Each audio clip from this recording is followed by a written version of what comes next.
Astaghfirullahalazim, astaghfirullahalazim, astaghfirullahalazim. الذي لا إله إلا هو الحي القيوم وأتوب إليه. سبحانك اللهم وبحمدك أشهد أن لا إله إلا أنت أستغفرك وأتوب إليك. أعوذ بالله من الشيطان الرجيم. بسم الله الرحمن الرحيم. السلام عليكم ورحمة الله وبركاته. الحمد لله رب العالمين وبه نستعين والصلاة والسلام على رسول الأمين وعلى آله وصحبه أجمعين. سبحانك لا علم لنا إلا ما علمتنا إنك أنت العليم الحكيم ولا حول ولا قوة إلا بالله العلي العظيم. اللهم أصلح أمة محمد صلى الله عليه وسلم وفرج أمة محمد صلى الله عليه وسلم وارحم أمة محمد صلى الله عليه وسلم. أما بعد. Alhamdulillah, syukur kepada Allah Subhanahu wa taala, selawat dan salam kepada junjungan besar Nabi kita Muhammad sallallahu alaihi wasallam, ahli keluarga, baginda, sahabat-sahabat baginda, semua muslimin muslimat hingga ke akhir zaman. Alhamdulillah, kita banyak syukur kepada Allah Subhanahu wa taala pada hari ini, hari Jumaat. Mudah-mudahan dapat kita berselawat kepada Nabi sallallahu alaihi wasallam setiap masa dan kena memperbanyakkan selawat. Tuan-tuan muslimin muslimat sekalian, bukan hari ini sahaja kena berselawat, bukan hari ini sahaja kena banyak selawat, tetapi kelebihan hari ini dianjurkan banyak selawat, bahkan menjadi rukun ketika solat Jumaat. Kita dah hampir 4 kali tak sembahyang Jumaat sejak PKP ni. Rindunya kita dengan masjid, solat Jumaat. InsyaAllah, mudah-mudahan kita doakan, mudah-mudahan Allah Ta'ala cepat angkat balak ini dan dapat kembali seperti biasa, insyaAllah. Tuan-tuan muslim muslimat sekalian, bila mana sebut selawat ini, di antara rukun sembahyang selawat. Dan selawat yang paling afdal, yang paling baik adalah selawat Ibrahimiyah yang kita amalkan dalam sembahyang. Di akhir selawat, di akhir sembahyang kita ni, di tasyahud akhir, kita baca selawat. Jadi saya mengajak tuan-tuan semua, insya-Allah, mudah-mudahan marilah kita sama-sama memperbanyakkan selawat, insya-Allah. Mudah-mudahan sentiasa kita ingat Nabi sallallahu alaihi wasallam setiap masa, setiap ketika. Bukan hanya dalam sembahyang sahaja yang menjadi rukun sembahyang, bahkan di luar sembahyang. Dan saat kita bercakap, ingat sallu alaihi Rasulullah alaihi wasallam, Allahumma salli ala sayyidina Muhammad. Baik, muslimin muslimat sekalian, kita masuk sesi yang kedua, siri yang kedua, perbahasan kitab Al-Kabair yang saya telah pun muqaddimahkan pada 3 hari lepas. InsyaAllah bulan ni kita akan selang-seli lah, insyaAllah. Dan kalau ikut jadual asalnya, kita hanya bersiaran pada hari Jumaat dan Sabtu sahaja. InsyaAllah, kalau diberikan kekuatan, kita akan sentiasa buatlah setakat mampu, insyaAllah, dalam membahaskan perkara-perkara Al-Kabair, dosa-dosa besar. Tuan-tuan muslimin muslimat sekalian, bukan nak kaburnya dosa besar saja kena jaga. Bahkan ulama' menyebut,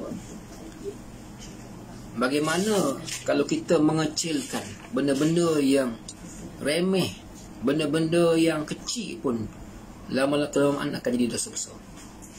Seperti yang kata ulama, la kabirata ma'a istighfar, tidak akan jadi dosa besar itu melainkan dengan sebab kita istighfar, minta ampun. Wala saghirata ma'a istimrar, dan takkan jadi dosa kecil itu kecil kalau sentiasa buat seumur. Jadi maknanya kita hari ini baca yang besar agar kita sentiasa beringat, berhati-hati dengan tidak mengabaikan dosa kecil. Jadi ada ustaz baca kabair je, dosa besar je, dah dosa kecil pun kena ambil beringat, kena ambil hati-hati. Kerana kita hari ini berdepan dengan akhir zaman, berdepan dengan suasana umat Islam hari ini yang walaupun nama Islam, walaupun nama di Islam, dia sembahyang, jaga waktu solat, tetapi kadang-kala tak terkecuali mereka ni melakukan dosa-dosa besar tanpa disedari. Tuan-tuan muslimin muslimat sekalian, kita masih membincangkan mukadimah kitab ini. Saya menggunakan kitab yang telah saya beli sekian lama sejak saya bertalaqi di Mesir pada tahun 1995 lagi kitab ni. Kitab ni saya beli di Mesir yang ditahqiq. Sebenarnya kitab Kabair ni dia ada banyak versi, banyak versi-versi. Versi-versi yang menimbulkan perbahasan ulama tentang benarkah kitab ni asal kitab Imam Zahabi. Tuan-tuan muslimat sekalian, Imam Zahabi tuan-tuan yang telah kita baca pada siri yang pertama, yang kita dah khabar bahawa dia ni bukan orang paham barat, bukan orang calang-calang. Beliau merupakan ahli hadis, al-hafiz, gelaran hafiz, dan juga tokoh sejarah yang hebat. Dan banyak karangan-karangan beliau mengarang tentang kitab sejarah, tarikh Islam, hingga kan dikatakan 36 jilid, banyak. Kemudian Siyar A'lam An-Nubala, karangan beliau juga. Jadi maknanya fenomena Imam Az-Zahabi ni sangat famous zaman dia.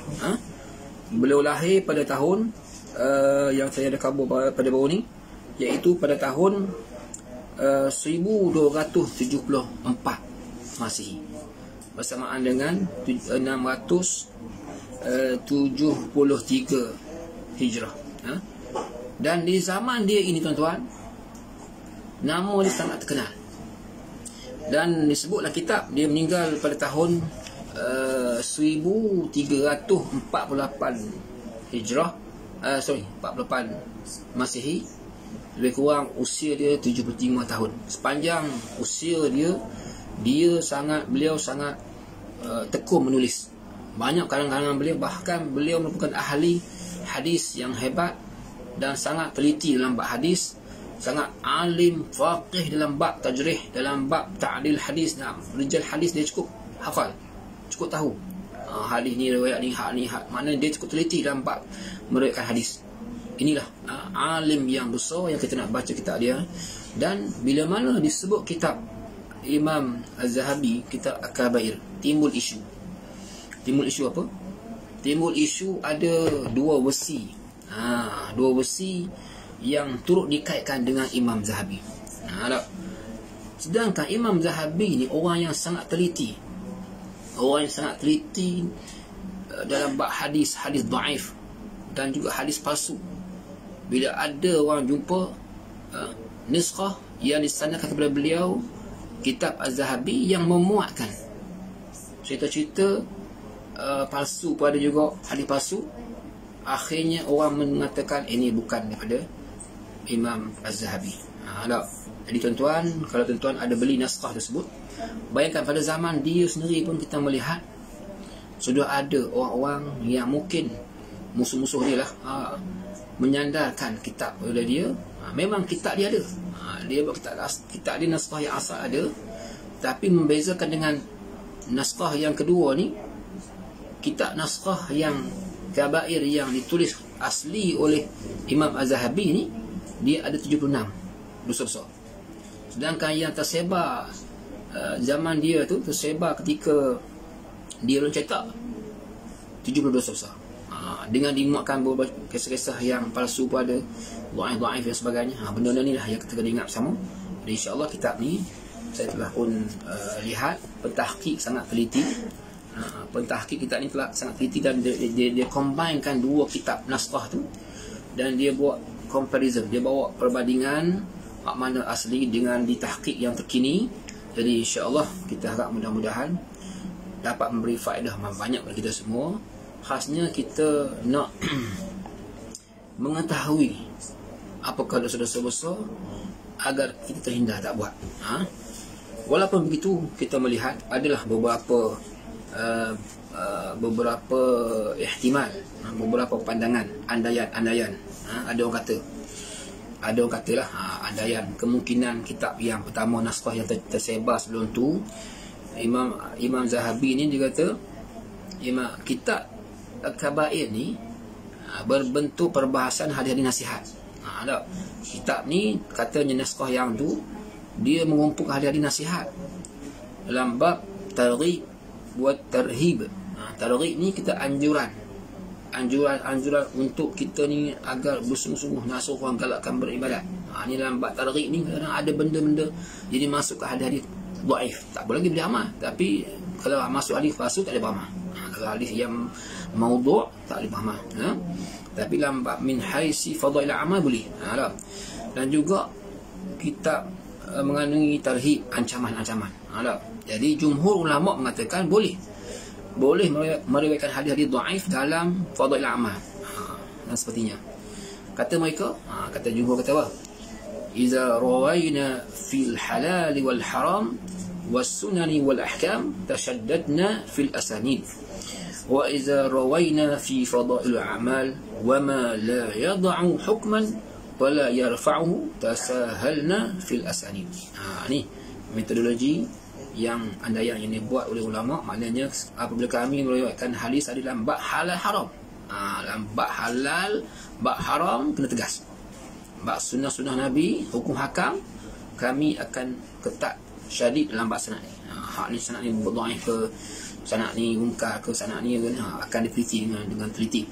Dan apabila meriwayatkan dalam hadis-hadis dalam bab fadail amal, benda-benda yang boleh beramal ni, yang kita boleh amal untuk dekatkan dengan Tuhan ni, yang tidak membawa kepada hukum hakam, tidak pula kita nak hilangkan dia, kita boleh bawa, kita boleh kabur lah, ni hadis dhaif sebagainya. Tapi dalam bab ni agak bersikap longgar sikit, dan dalam menerima sanad-sanad dalam bab hadis ni kita longgar sikit, sebab hanya sekadar untuk fadail amal seperti kata, dibolehkan. Okey, alasan ni diterima dengan syarat hadis itu tak terlalu dhaif sangat. Bukan lagi kalau maudhu' lagi tak boleh. Kalau dhaif, kalau dhaif yang kukuh, yang ada pengukuhan lain tak apa. Kalau munkar, kalau maudhu', yang palsu lagi lah, tidak boleh. Sebab apa? Sebab Nabi SAW pun meriwayatkan hadis yang berbunyi man ra'a anni hadisan fahuwa yara annahu kadhiba fahuwa ahad kadhibain. Nabi sebut, sesiapa yang meriwayatkan satu hadis dariku sedangkan dia melihat bahawa dia adalah dusta, sedangkan dia melihat bahawa itu dusta, sedangkan dia riwayat hadis tapi itu hadis yang palsu, yang dusta, maka dia juga salah seorang daripada pendusta. Dia tahu dia riwayat hadis tapi hadis itu hadis yang bohong, maka dia juga dia adalah pembohong. Jadi kita hari ini dalam bab hari Nabi kena hati-hati. Bukan hari Nabi je kita cerita kat orang lain, tenaqal kalam orang dengan sanad kepada seseorang ulama, ataupun seorang yang masyhur, al-mala', ulama yang ada wibawa sebagainya. Orang tu pun tak mengaku, orang tu pun tak mau nak mengaku dia declare dia yang cakap. Ini kan pula Nabi SAW, Nabi yang akan kita dapat syafaat dia. Jadi jangan kita bermudah-mudah lambat ni, kena tahu sahih sebagainya, agar kita sentiasa berhati-hati insya-Allah. Baik, muslimin muslimat sekalian, kita masih lagi membincangkan tentang mukadimah kitab, iaitu yang mana kitab Syekh Az-Zahabi ni yang kita dah sebut pada minggu lepas, pada 2-3 hari lepas, bahawa beliau orang yang alim, yang hafaz Quran, imam yang hafaz hadis Nabi, dan juga orang yang pakar dari sudut ilmu jarh wa ta'dil, dan sangat tekun zaman beliau, penulis yang hebat di zaman beliau. Ini di antara ciri-ciri yang disebut dalam kitab ini. InsyaAllah mudah-mudahan dapat kita mengambil manfaat insyaAllah.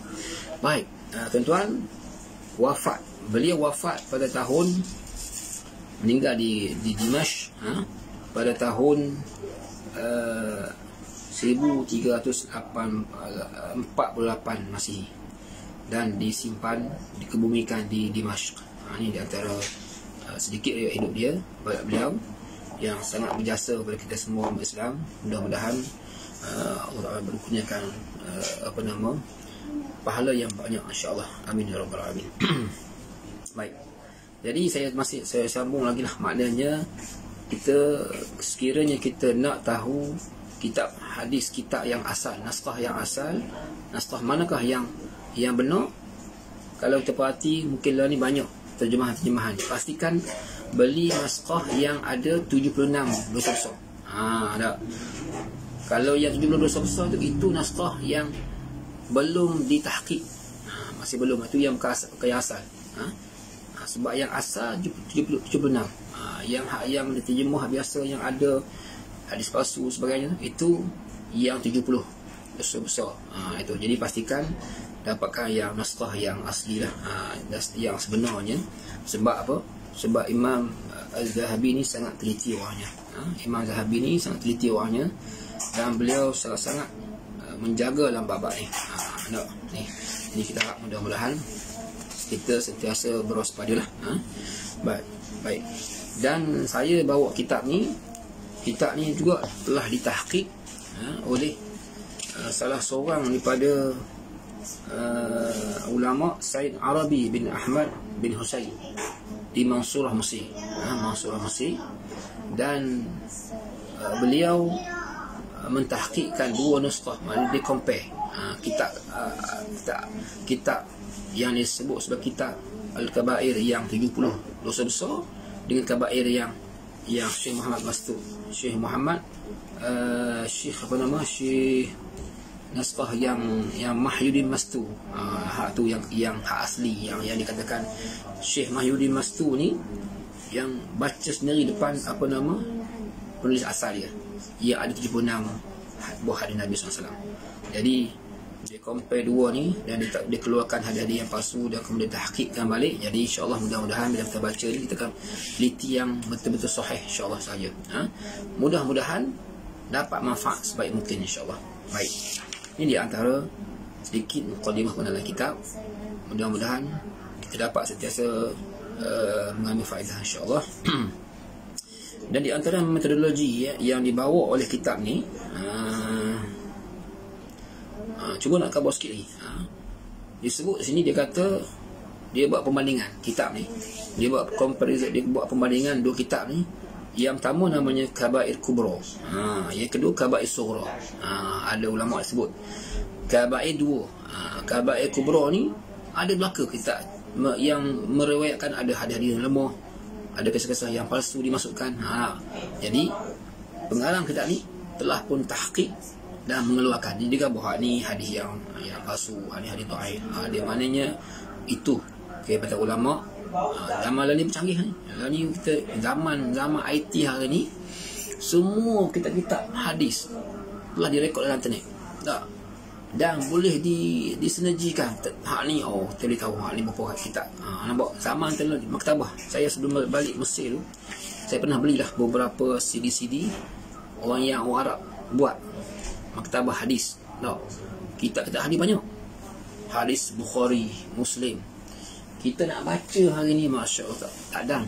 Tapi dengan teknologi canggih yang ada maktabah ni, search je, tekan, dia mari matan hadis. Canggih zaman ni, orang boleh belajar dengan cepat.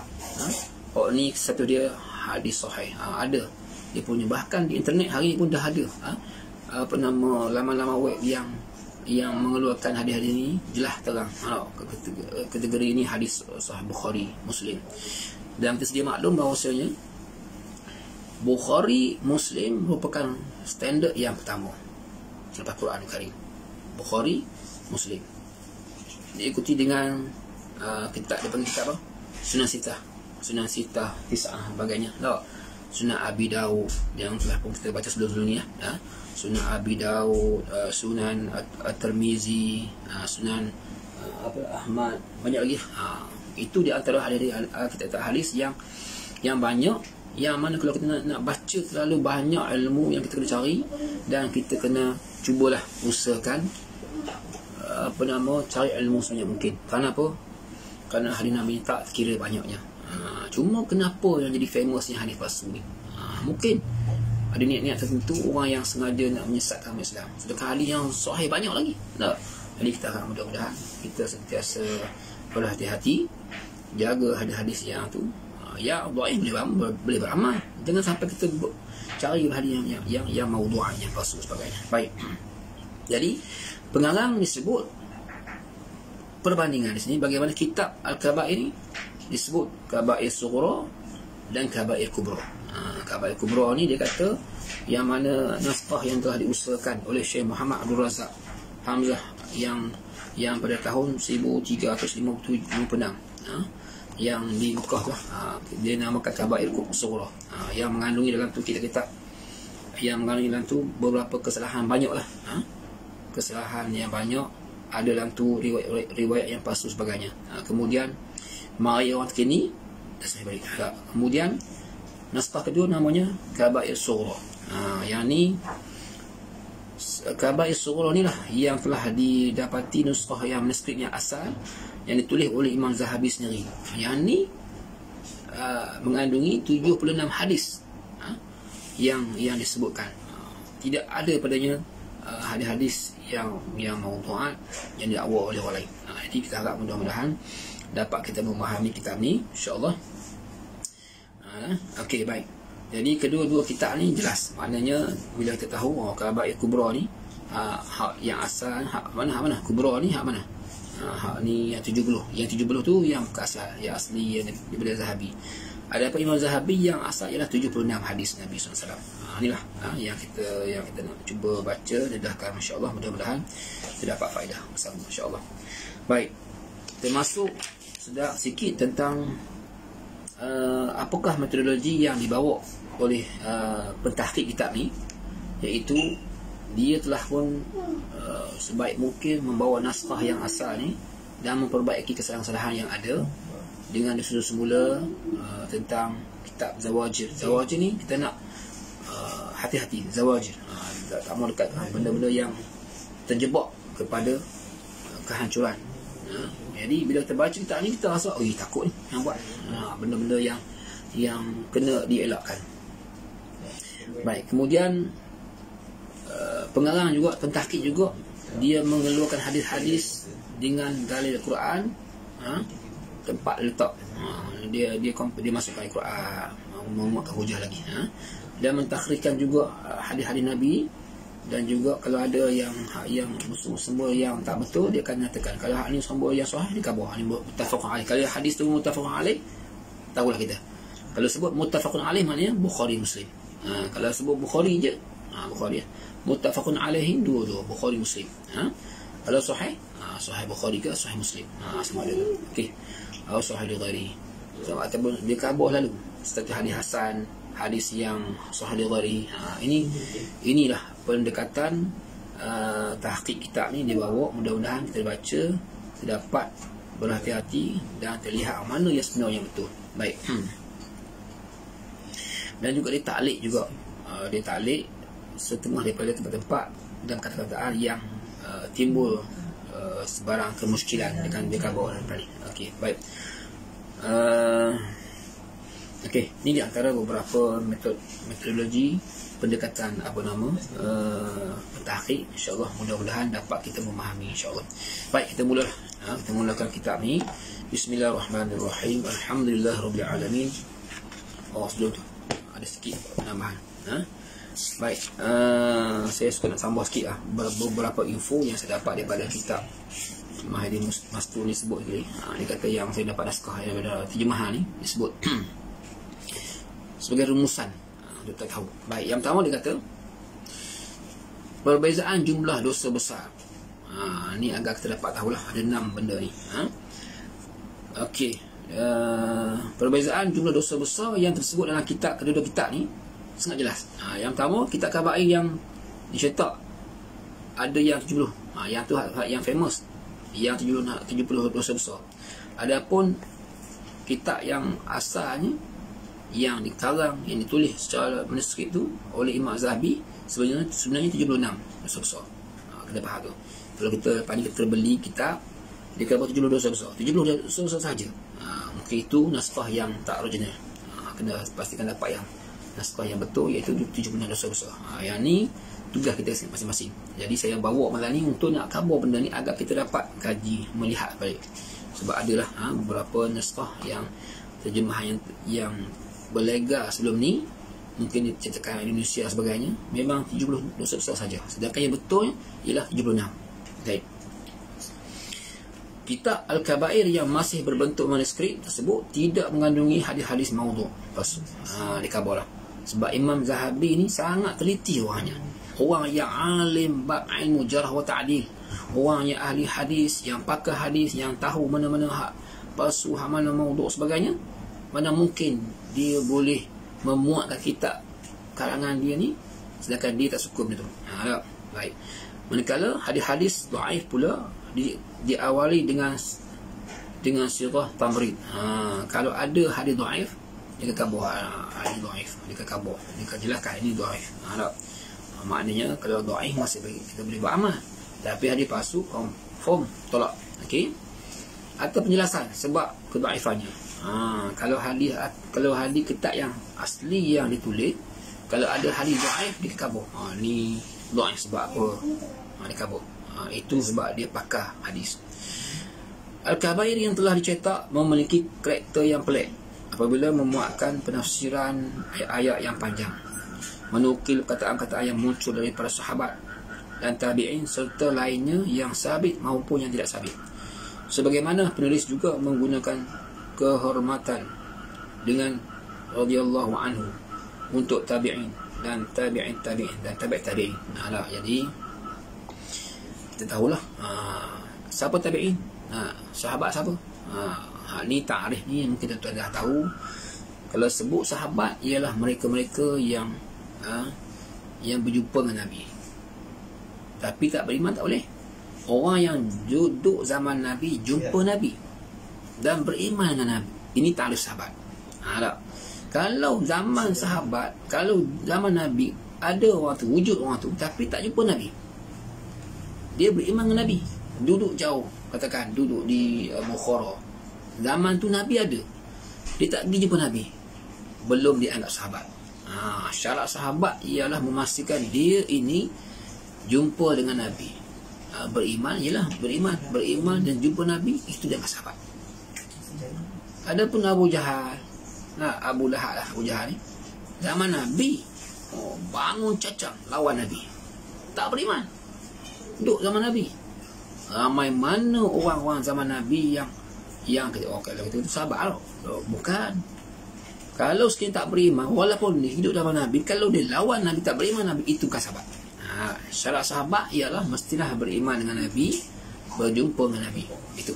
Adapun tabi'in, tabi'in ialah golongan selepas Nabi yang walaupun dia ini hidup sezaman Nabi tapi tak jumpa Nabi, maka dianggap tabi'in. Yang dekat lah, macam Hasan al-Basri tabi'in, Sa'fat as-Sawri tabi'in. Ni tabi'in. Adapun tabi'in, orang yang selepas tabi'in. Maknanya tabi'in mungkin berguru dengan sahabat tak? Ataupun itulah tabi'in, dia ni berguru dengan tabi'in. Tabi'in. Tu itu step-step yang disebut.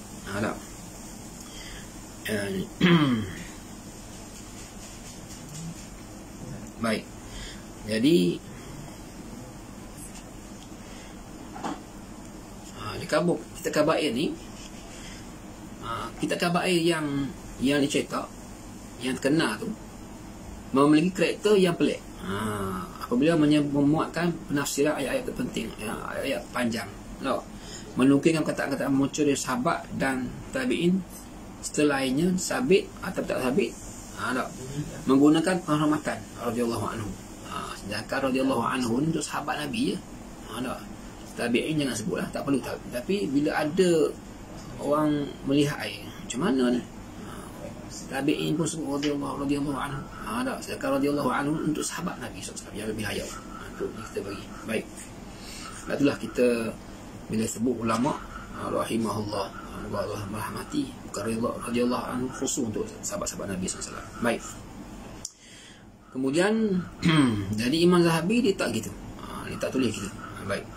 Kemudian yang keempat, muqaddimah dalam kedua kitab adalah sama-sama kecuali kalimat pembuka.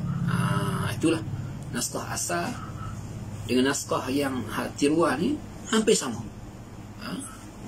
Kecuali kalimat pembuka khutbatul kitab. Kalimat pembuka tu, dan juga adanya penambahan dalam muqaddimah Al-Kabair yang telah dicetak, serta adanya pembuangan 4 baris di akhir bawah. Ni tahqiq yang disebut oleh Muhammad Mastuni, dia detailkan sebetahap tu. Jadi kita kalau jumpa kitab Kabair tu boleh tengoklah hak ni hak mana, hak naskah original yang betul-betul original ke ataupun sebaliknya. Yang kelima, dalam kabair yang masih berupa manuskrip, yang asal manuskrip itu, Imam Az-Zahabi menutupnya dengan satu fasal. Ini nak kenal asli, iaitu di mana beliau menyebutkan apa-apa yang mungkin dimasukkan dalam kategori dosa besar, dan ini tidak tercantum dalam Al-Kabair yang dicetak tersebut. Maka bagaimana mungkin yang mukhtasar, bagaimana mungkin yang ringkas menjadi lebih sempurna dan lebih lengkap daripada syarahnya. Jadi pelik jugalah. Kabair yang manuskrip itu ditutup dengan satu pasal di mana beliau menyebut apa-apa yang mungkin dimasuk dalam kitab kabair dosa ni, dan ia tidak tercantum dalam kabair yang dicetak sebelum. Jadi benda-benda ni pelik lah. Ditimbulkan. Ini benda-benda yang kita kena hati-hati. Dan yang keenam, yang paling penting dari semua itu adalah munculnya jati diri Imam Az-Zahabi ni sebagai bentuk yang hebat dalam kabair, yang hebat lagi dalam manuskrip asalnya. Sama sekali tidak terlibat dengan segala keistimewaan karakter kedudukan beliau dalam kabair yang dicetak sebelum tu. Maknanya sebab apa? Sebab orang tahu dah Imam Az-Zahabi ni orang yang sangat teliti. Kalau sekiranya kitab kabair itu ada memuatkan hadis palsu, cerita-cerita palsu, itu orang bukan dia. Orang kenal dah Imam Az-Zahabi orang yang sangat teliti. Kalau ada orang sangka kitab kabair ni, hak ni dia buat, tahu tak betul. Sebab dia dah tahu dah orang ni sangat teliti. Sebab tu mana mungkin orang yang jujur, orang yang tak pernah bohong, tiba-tiba kita kata dia pernah khabar dia gini bohong. Tak boleh. Inilah di antara penelitian kitab naskah ni. Mudah-mudahan kita dapat mengetahui dengan lebih lanjut, insya-Allah. Baik, inilah di antara sedikit mukadimah yang kita boleh sebut pada hari ini. Jadi azan kat sini ya. Jadi insya-Allah sementara kita mengisi waktu ni hingga azan maghrib, insya-Allah. Jadi mudah-mudahan kita dapat memahami, insya-Allah, bersama, insya-Allah. Baik. Kemudian kita lihat sikit lagi bagaimana sekurang ulama lain. Okey, ulama lain seperti Ibn Hajar Al-Haythami yang wafat pada tahun 974 Hijrah. Nah, kitab dia Az-Zawajir. Imam Imam Hajar Al-Haythami pun dia dekat kitab Az-Zawajir. Az-Zawajir kita satu benda-benda kena hati-hati agar tak terjerumus benda-benda yang mungkar. Dia pun ada ta'liq, dia kata apa?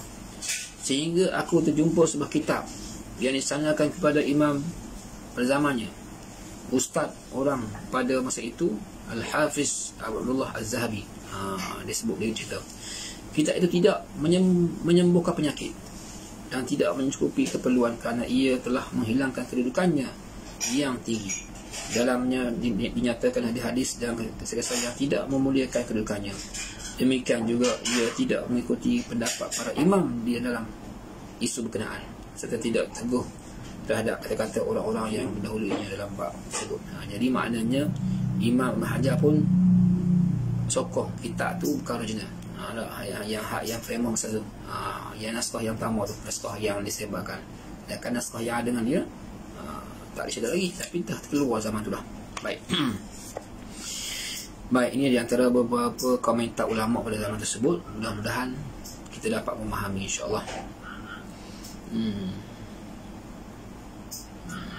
Jadi kitab-kitab yang berupa manuskrip tersebut mungkin terjatuh pada, mungkin antara sebab jadi gitu sebab apa? Kemungkinan dia kata terjatuh pada ulama fiqh yang gemar memberi nasihat. Ada ihtimal, ada pandangan kata kemungkinan kitab yang famous zaman tu orang sandar pada Imam Zahabi kerana apa? Yang ada dimasukkan hadis palsu kerana kemungkinan kitab jatuh, ataupun ada ulama fiqh yang suka beri nasihat zaman tu. Kan penulis ramai kan, ada ulama fiqh yang tak teliti.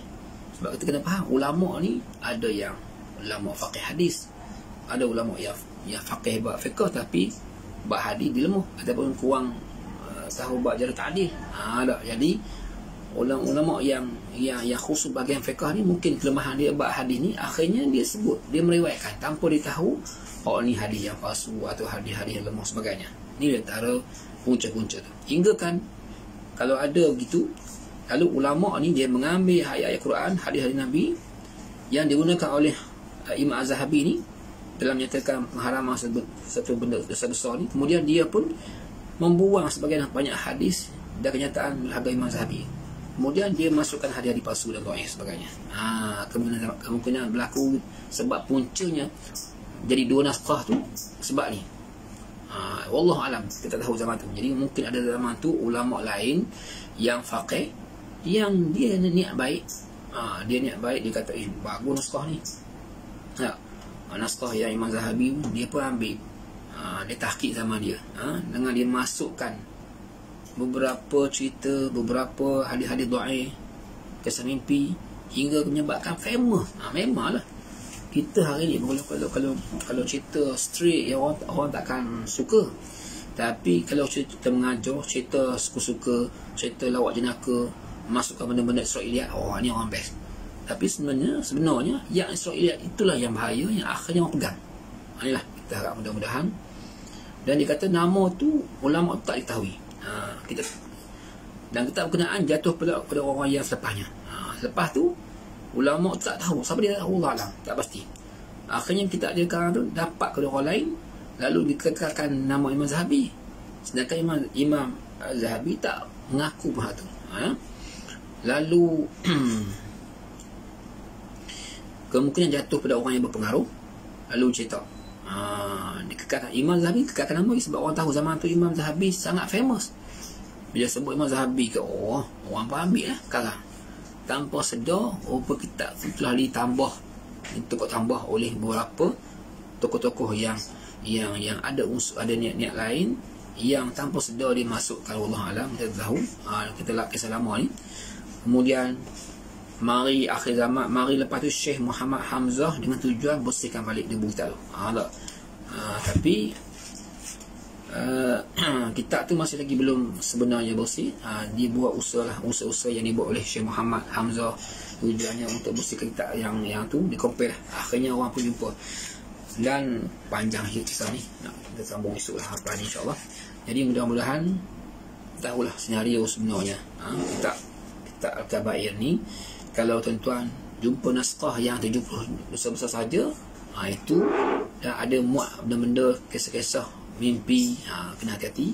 Kemungkinan itu bukan naskah yang asal yang Imam Zahabi. Jadi mudah-mudahan kita dapat sedikit ilmu pada hari ini, dan dapat cari lagi sebaik mungkin. Mudah-mudahan kita dapat memahami agama dengan sebaik mungkin, bukan dengan unsur-unsur yang tak benar dan sebagainya. Jadi insyaAllah kita mudah-mudahan pertemuan yang ringkas pada malam ini dapat kita mendapat info yang terbaik, insyaAllah. Jadi saya harap mudah-mudahan dapat kita kongsikan dan dapat kita buat kajian, insyaAllah. Mudah-mudahan apa jua yang kita niat, apa jua yang kita usahakan, itu mudah-mudahan Allah redha, insyaAllah. Dan cukuplah untuk malam ini. Wallahu a'lam. Wassalamualaikum warahmatullahi wabarakatuh.